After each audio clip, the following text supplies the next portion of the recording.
ये reducing power cell में ऐसी ही पड़ी रही तो नेक्स्ट पाथवे को चलाने के लिए आपके पास NAD+ या FAD+ अवेलेबल कहाँ से होगा। अगर हम देखते हैं कि माइटोकॉन्ड्रिया के इनर मेम्ब्रेन पे ये कॉम्प्लेक्स अरेंज कैसे हैं, तो ये रहे आपके पांचों कॉम्प्लेक्सेस। बेटा एक बात याद रखना कि जब कॉम्प्लेक्स नंबर 2 से इलेक्ट्रॉन पास ऑन हो रहे थे उस दौरान कोई भी प्रोटॉन की पंपिंग नहीं होती है। The role of oxygen is limited to the terminal stage of the process. सबसे लास्ट में ऑक्सीजन आया है, फिर भी oxygen is very very important, very very vital. क्यों? हेलो बच्चों, आज हम डिस्कस करने वाले हैं electron transport system and oxidative phosphorylation के बारे में, जो कि पार्ट है रेस्पिरेशन इन प्लांट्स चैप्टर का। बेटा आपने इस चैप्टर में एरोबिक रेस्पिरेशन के बारे में तो पढ़ा ही होगा, जहाँ पे आपने glycolysis link reaction and Krebs cycle पढ़ा है। इस दौरान आपने कुछ रिड्यूसिंग पावर्स जनरेट करी थी, जैसे कि NADH2 थी और FADH2 थी। बेटा अगर ये रिड्यूसिंग पावर सेल में ऐसी ही पड़ी रही तो नेक्स्ट पाथवे को चलाने के लिए आपके पास NAD+ या FAD+ अवेलेबल कहाँ से होगा। तो बहुत ही जरूरी है इनका क्या करना, ऑक्सीडेशन करना। बेटा ये सारा काम आपका हो रहा है इनर माइटोकॉन्ड्रियल मेम्ब्रेन पे, जहाँ पे लोकेटेड है आपका इलेक्ट्रॉन ट्रांसपोर्ट सिस्टम। बेटा इलेक्ट्रॉन ट्रांसपोर्ट सिस्टम में होता क्या है कि इनका ऑक्सीडेशन हो रहा है, मतलब NAD+ या FAD+ आपका फॉर्म हो रहा है, जो कि अगेन पार्टिसिपेट कर सकता है आपके मेटाबॉलिक पाथवेज में या रेस्पिरेटरी पाथवे में।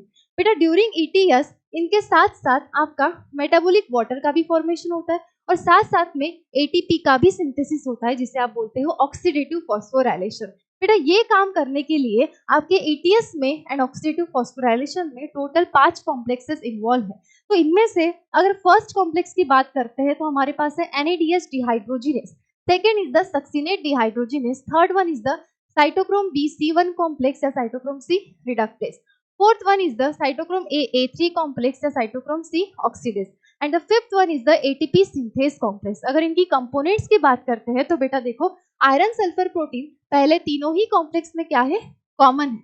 अगर फर्स्ट कॉम्प्लेक्स की बात करते हो तो फ्लेविन मोनोन्यूक्लियोटाइड, मोनो से याद करना 1, 1 से याद करना कॉम्प्लेक्स नंबर 1 का कंपोनेंट है। सेकेंड में फ्लेविन एडेनाइन डाइन्यूक्लियोटाइड, डाई से 2, मतलब ये सेकेंड कॉम्प्लेक्स का पार्ट है, ऐसे याद रखना। यहाँ पे साइटोक्रोम B/C1, यहाँ पे है A3 के साथ साथ 2 कॉपर सेंटर्स भी प्रेजेंट है और कॉम्प्लेक्स नंबर 5 में है बेटा F0 F1 पार्टिकल्स। बेटा अगर हम देखते हैं कि माइटोकॉन्ड्रिया के इनर मेम्ब्रेन पे ये कॉम्प्लेक्स अरेंज कैसे हैं, तो ये रहे आपके पांचों कॉम्प्लेक्सेस। बेटा ये वाला पार्ट हमने दिखाया है माइटोकॉन्ड्रिया के मैट्रिक्स वाला part. This one is the inner membrane of mitochondria. ये आपकी होगी PMS, पेरी माइटोकॉन्ड्रियल स्पेस, मतलब 2 मेम्ब्रेन के बीच की space, and this one is the outer membrane of mitochondria. बेटा अगर NADH2 है तो NADH2 ETS में पार्टिसिपेट करेगा कॉम्प्लेक्स नंबर 1 के थ्रू, जो है आपका NADH डिहाइड्रोजिनेस। बेटा यहाँ से NADH2 आएगा और ऑक्सीडाइज हो जाएगा किसमें, NAD+ में, जो कि अगेन जा सकता है आपका रेस्पिरेटरी पाथवे में। बेटा यहाँ से जब ऑक्सीडाइजेशन हो रहा है उस दौरान हाइड्रोजन रिलीज हो जाएंगे, मतलब हाइड्रोजन के पास तो इलेक्ट्रॉन्स भी है और प्रोटॉन भी है। उसके जो इलेक्ट्रॉन्स होंगे वो चले जाएंगे FMN के पास, एक एक करके 2 इलेक्ट्रॉन्स आ गए, वहां से इलेक्ट्रॉन चले जाएंगे आयरन सल्फर प्रोटीन के पास। बेटा यहाँ से इलेक्ट्रॉन्स को जाना होता है कॉम्प्लेक्स नंबर 3 के पास, यहाँ से उड़ के तो जा नहीं सकता है। अगर आपको डोमिनोज से पिज्जा ऑर्डर करना है तो क्या डोमिनोज वाला पिज्जा फेंक के मारता है क्या? नहीं ना, आपके पास एक पिज्जा डिलीवरी बॉय आता है जो पिज्जा उठाता है और आपके घर में पहुंचा देता है। वैसे ही यहाँ से इलेक्ट्रॉन को लेने के लिए आपका आ जाएगा एक मोबाइल कैरियर जिसका नाम है यूबीक्विनोन, जो यहाँ से इलेक्ट्रॉन को लेगा और पहुंचाने का काम करेगा कहाँ पे, कॉम्प्लेक्स नंबर 3 के पास। बेटा जैसे ही ये कॉम्प्लेक्स देखता है कि मेरे से एक पेयर ऑफ इलेक्ट्रॉन पास हो रहा है, उसी दौरान ये क्या करता है, मैट्रिक्स से प्रोटॉन को उठाएगा और डाल देगा कहाँ पे, पेरी माइटोकॉन्ड्रियल स्पेस में। टोटल कितने, 4 प्रोटॉन। बेटा ये तो रही NADH2 की बात। अगर FADH2 है तो क्या होगा, देखो बेटा आपने क्रेब्स साइकिल तो पढ़ा ही है। क्रेब्स साइकिल के दौरान आपको ये पता है कि उसको लगने वाले सारे ही एंजाइम प्रेजेंट थे माइटोकॉन्ड्रिया के मैट्रिक्स में, एक्सेप्ट 1 एंजाइम जिसका नाम था सक्सिनेट डिहाइड्रोजिनेस। बेटा कॉम्प्लेक्स नंबर 2 का भी नाम क्या है, सक्सिनेट डिहाइड्रोजिनेस। इसका मतलब ये है कि एक ऐसा कॉम्प्लेक्स है जो कि कॉमन है for both Krebs cycle as well as electron transport system. बेटा जब क्रेब्स साइकिल में सक्सिनेट से फ्यूमरेट फॉर्म होता है उसी दौरान FADH2 का भी फॉर्मेशन होता है, मतलब FADH2 जहाँ पे फॉर्म हो रहा है वहीं पे उसका क्या हो रहा है, ऑक्सीडेशन भी हो रहा है।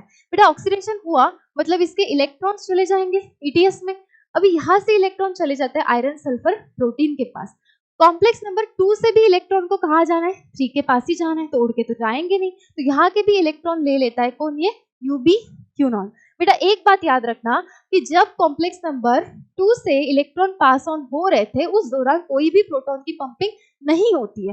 बेटा ये जो कॉम्प्लेक्स है तो कॉमन है ना क्रेब्स साइकिल एंड ईटीएस के लिए, मोस्टली ये मैट्रिक्स वाले साइड में लोकेटेड होता है। It is not a transmembrane channel, ये ना होने के कारण ये प्रोटॉन की पंपिंग कर ही नहीं पाता है। ठीक है, अभी ये जो यूबीक्यूनॉन है बेटा, ये इसको 2 इलेक्ट्रॉन चाहिए। हो सकता है 2 इलेक्ट्रॉन ये एक एक करके कॉम्प्लेक्स नंबर 2 और 1 से लिए, हो सकता है कि दोनों ही इलेक्ट्रॉन कॉम्प्लेक्स नंबर 2 से ले या दोनों ही इलेक्ट्रॉन कॉम्प्लेक्स नंबर 1 से ले, 3 पॉसिबिलिटीज हो सकती है। और बेटा ये यूबीक्यूनॉन क्या है, एक मोबाइल हाइड्रोजन कैरियर है। इसका मतलब ये है कि इसे इलेक्ट्रॉन के साथ क्या चाहिए होगा, प्रोटॉन भी तो चाहिए होगा। इलेक्ट्रॉन तो इसने ले लिया, ये क्या करता है, मैट्रिक्स से प्रोटॉन को उठाता है और रिड्यूस हो जाता है UqH2 में। इसे बोला जाता है यूबीक्यूनॉल या रिड्यूस यूबीक्यूनॉन। बेटा यहाँ से ये इलेक्ट्रॉन देने चला जाएगा किसे, कॉम्प्लेक्स नंबर 3 को। कॉम्प्लेक्स नंबर 3 के पास इलेक्ट्रॉन ले लिए साइटोक्रोम बी में, वहां से इलेक्ट्रॉन चले जाएंगे आपके आयरन सल्फर प्रोटीन के पास, वहां से इलेक्ट्रॉन चले जाएंगे साइटोक्रोम C1 के पास, और यहाँ से फाइनली कॉम्प्लेक्स नंबर 3 को जो इलेक्ट्रॉन्स देने हैं फाइनली देने हैं कॉम्प्लेक्स नंबर 4 को। बेटा उड़ के तो जाएंगे नहीं, यहाँ पे साइटोक्रोम C है जो यहाँ से इलेक्ट्रॉन्स को लेगा और इधर पहुंच जाएगा। जैसे ही ये कॉम्प्लेक्स देखता है कि मेरे से इलेक्ट्रॉन पास हो रहे हैं, पेयर ऑफ इलेक्ट्रॉन पास हो रहा है, ये भी कॉम्प्लेक्स क्या करेगा, मैट्रिक्स से प्रोटॉन को उठाएगा और डाल देगा पेरी माइटोकॉन्ड्रियल स्पेस में। बेटा यहाँ पे 4 प्रोटॉन की पंपिंग दिखाई हुई है। आप ऐसे भी समझ सकते हो कि 2 प्रोटॉन्स तो आपके रिड्यूस यूबीक्यूनॉल के हैं और 2 प्रोटॉन ये कॉम्प्लेक्स खुद से पंप कर रहा है। ठीक है, अभी देखो बेटा साइटोक्रोम C एक एक करके यहाँ से इलेक्ट्रॉन लेता है और एक एक करके इलेक्ट्रॉन दे देता है कॉम्प्लेक्स नंबर 4 को। बेटा जब इस कॉम्प्लेक्स ने साइटोक्रोम C को इलेक्ट्रॉन दिए, मतलब साइटोक्रोम C का क्या किया, रिडक्शन किया, इसीलिए इस कॉम्प्लेक्स को हम बोलते हैं साइटोक्रोम C रिडक्टेज भी बोल सकते हैं। बेटा साइटोक्रोम C तो मोबाइल है, यहाँ से इलेक्ट्रॉन ले रहा है और ट्रैवल होके जा रहा है कॉम्प्लेक्स नंबर 4 को इलेक्ट्रॉन देने के लिए। कॉम्प्लेक्स नंबर 4 ने इससे इलेक्ट्रॉन्स को लिया है, मतलब इसका क्या किया है, ऑक्सीडेशन किया है, इसीलिए हम इसको साइटोक्रोम C ऑक्सीडेज कॉम्प्लेक्स भी बोल सकते हैं। बेटा एक चीज याद रखना, ये दोनों ही मॉलिक्यूल क्या है, मोबाइल है, but it is present with in the membrane, it is present at the outer surface of inner membrane of mitochondria and it is the mobile electron acceptor, it is the small protein mobile electron acceptor and it is the mobile hydrogen acceptor। ये चीज आपको याद रखनी है। बेटा complex number 4 में copper centre A से cytochrome A के पास, A3 के पास, वहां से कॉपर सेंटर B के पास, और वहां से फाइनली इन इलेक्ट्रॉन्स को ले लेगा कौन, हाफ O2 ऑक्सीजन। जैसे ही ये कॉम्प्लेक्स देखेगा कि मेरे से एक इलेक्ट्रॉन की पेयर पास हो रही है, ये कॉम्प्लेक्स भी क्या करेगा, आपके मैट्रिक्स से 2 प्रोटॉन्स को उठाएगा और डाल देगा पेरी माइटोकॉन्ड्रियल स्पेस में। बेटा एक बात यहाँ पे देखो कि आपने देखा कि aerobic respiration in the presence of oxygen ही होती है, फिर भी the role of oxygen is limited to the terminal stage of the process. सबसे लास्ट में ऑक्सीजन आया है, फिर भी oxygen is very very important, very very vital. क्यों, क्योंकि अगर यहाँ पे ऑक्सीजन ही नहीं होता तो यहाँ से इलेक्ट्रॉन्स को लेने वाला ही कोई नहीं होता। अगर यहाँ से इलेक्ट्रॉन्स को लेने वाला कोई नहीं होता तो कॉम्प्लेक्स 1 से इतनी जर्नी करके इलेक्ट्रॉन कॉम्प्लेक्स 4 के पास आते ही नहीं, या कॉम्प्लेक्स 2 से आते ही नहीं। इसका मतलब ये है कि ये FADH2 या ये NADH2 कभी ऑक्सीडाइज होते ही नहीं, मतलब ये आपके ऑक्सीडाइज ही नहीं है, मतलब नेक्स्ट पाथवे को चलाने के लिए हमारे पास तो ये अवेलेबल ही नहीं रहता है।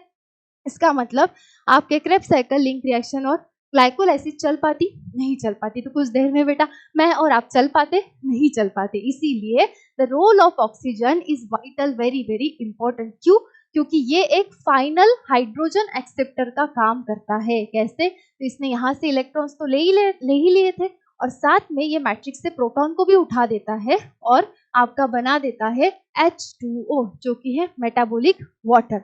ठीक है, इसीलिए बोला जाता है कि आपका oxygen is the final hydrogen acceptor, या आप बोल सकते हो final electron acceptor, because it drives whole the process by removing hydrogen from the system. ये बात आपको समझ में आ गई होगी। ठीक है, अभी क्या हमारा एम सिर्फ मेटाबॉलिक वाटर बनाना और इनको ऑक्सीडाइज करना था क्या? हाँ, ये तो हो ही रहा है, पर इसके साथ साथ बेटा एटीपी भी तो फॉर्म हो रहा है, तो एटीपी का फॉर्मेशन तो हमने दिखाया ही नहीं है। बेटा एक बात देखो, जैसे जैसे इन कॉम्प्लेक्सेस से इलेक्ट्रॉन्स की मूवमेंट हो रही थी, उस मूवमेंट से रिलीज होने वाली एनर्जी को यूटिलाइज करके ये कॉम्प्लेक्सेस क्या कर रहे थे, मैट्रिक्स से प्रोटॉन को उठा रहे थे और डाल रहे थे पेरी माइटोकॉन्ड्रियल स्पेस में। अभी हुआ क्या, पीएमएस में प्रोटॉन का कॉन्सेंट्रेशन बढ़ गया, मैट्रिक्स का प्रोटॉन का कॉन्सेंट्रेशन घट गया है, यहाँ का पॉजिटिव चार्ज बढ़ गया, यहाँ का नेगेटिव, तैयार हो गया है एक इलेक्ट्रोकेमिकल प्रोटॉन ग्रेडियंट। बेटा अगर इस क्लास में बहुत सारे 200, 300, 400 बच्चे आ जाएंगे, मैं क्या बोलूंगी कि बेटा एक एक करके यहाँ से बाहर चले जाओ, या नहीं तो यहाँ पे भीड़ हो जाएगी। वैसे ही ये पीएमएस क्या बोलता है कि मेरी जगह खाली कर दो, अभी तुम लोग जहाँ से आए थे वहीं पे क्या हो जाओ, वापस चले जाओ। तो देखो बेटा, अगर आपको इस क्लास से बाहर जाना है तो आप दीवार को क्रॉस करके तो नहीं जा सकते हो, तो आपके लिए गेट बना है, एक चैनल बना है। वैसे ही इन प्रोटॉन्स को जाना है फिर से मैट्रिक्स में, तो इनके लिए भी एक चैनल है जो प्रोवाइड करता है कॉम्प्लेक्स नंबर 5। यहाँ पे प्रेजेंट है F0 F1 पार्टिकल। बेटा जैसे ही ये प्रोटॉन्स यहाँ से F0 पार्टिकल को क्रॉस करके मैट्रिक्स में जाएंगे, वैसे ही F1 में होंगे कुछ कॉन्फॉर्मेशनल चेंजेस जो एक्टिव कर देंगे एटीपी सिंथेज एंजाइम को, जो करेगा क्या कि आपके एडीपी में इनऑर्गेनिक फॉस्फेट को ऐड करके बना देगा एटीपी। बेटा बचपन से पढ़ते आ रहे हो कि mitochondria is the power house of the cell. क्यों? क्योंकि माइटोकॉन्ड्रिया में अभी हमने देखा कि भर भर के क्या बन रही है, एनर्जी बन रही है, एटीपी का फॉर्मेशन हो रहा है। ठीक है, और बेटा एक चीज याद रखना है कि जब हमने फोटोसिंथेसिस में एटीपी बनाया तब हमने बोला क्या, फोटोफॉस्फोराइलेशन। जब हम रेस्पिरेशन में एटीपी बना रहे हैं तो हम बोलते हैं ऑक्सीडेटिव फॉस्फोराइलेशन। क्यों? कि बेटा जब सबस्ट्रेट के ऑक्सीडेशन की वजह से क्या हो रहा है, इलेक्ट्रॉन जब आ रहे हैं तब एक कंपोनेंट ने इलेक्ट्रॉन को लिया, मतलब इसका हुआ रिडक्शन, इससे इलेक्ट्रॉन इसके पास गए, मतलब इसका फिर से हुआ ऑक्सीडेशन। मतलब इन कंपोनेंट्स का बार बार ऑक्सीडेशन रिडक्शन हो रहा है, जिसके हेल्प से रिलीज होने वाली एनर्जी की मदद से आपके ये कॉम्प्लेक्सेस मैट्रिक्स से प्रोटॉन को डाल पा रहे पीएमएस में, जो हेल्प कर रहा है प्रोटॉन ग्रेडियंट के फॉर्मेशन में। जैसे ही ये प्रोटॉन ग्रेडियंट ब्रेक हो जाएगा, वैसे ही क्या फॉर्म होगा, एटीपी। इसीलिए बेटा इस एटीपी को बोला जाता है ऑक्सीडेटिव फॉस्फोराइलेशन। बेटा एक बात नोटिस करना कि जब 4 प्रोटॉन्स आपके F0 F1 पार्टिकल से जाएंगे तो टोटल एक एटीपी का फॉर्मेशन होगा। जब NADH2 ने एंट्री करी ETS में तो कॉम्प्लेक्स नंबर 1, 3, 4 ने प्रोटॉन्स की पंपिंग करी, मतलब टोटल आपके 10 प्रोटॉन पंप हो गए थे। 10 प्रोटॉन जब इस F0 F1 पार्टिकल से जाएंगे तो 2.5 एटीपी फॉर्म होगा, और राउंड अप करके कितना लिखती है एनसीईआरटी, 3। जब बेटा आपका FADH2 आएगा तो टोटल 6 प्रोटॉन्स पंप होते हैं इन पीएमएस में, क्योंकि कॉम्प्लेक्स नंबर 2 कोई भी प्रोटॉन पंप करता है क्या, नहीं करता है, मतलब 6 प्रोटॉन्स आ गए। जब 6 प्रोटॉन्स आपके F0 F1 पार्टिकल्स से जाएंगे तब टोटल 1.5 एटीपी बनेगा, और राउंड अप करके हमारी एनसीईआरटी क्या बताती है हमें, 2 एटीपी का फॉर्मेशन हो गया। बेटा आई होप ये चीजें आपको समझ में आ गई होगी। दूसरी चीज आपको ये ध्यान में रखनी है कि कॉम्प्लेक्स 1 और 2 को 3 से लिंक कराता है यूबीक्विनोन, कॉम्प्लेक्स 3 को 4 से लिंक कराता है साइटोक्रोम सी। ठीक है, आपके जो इलेक्ट्रॉन्स है वो कॉम्प्लेक्स नंबर 4 से ही ऑक्सीजन ले लेता है, मतलब इलेक्ट्रॉन कॉम्प्लेक्स नंबर 5 के पास कभी भी नहीं जाएगा। ये चीजें ईटीएस के बारे में एंड ऑक्सीडेटिव फॉस्फोराइलेशन के बारे में आपको हमेशा ही याद होनी चाहिए। आई होप बेटा आपको आज की चीजें समझ में आ गई होगी। Thank you so much and all the best for your exam.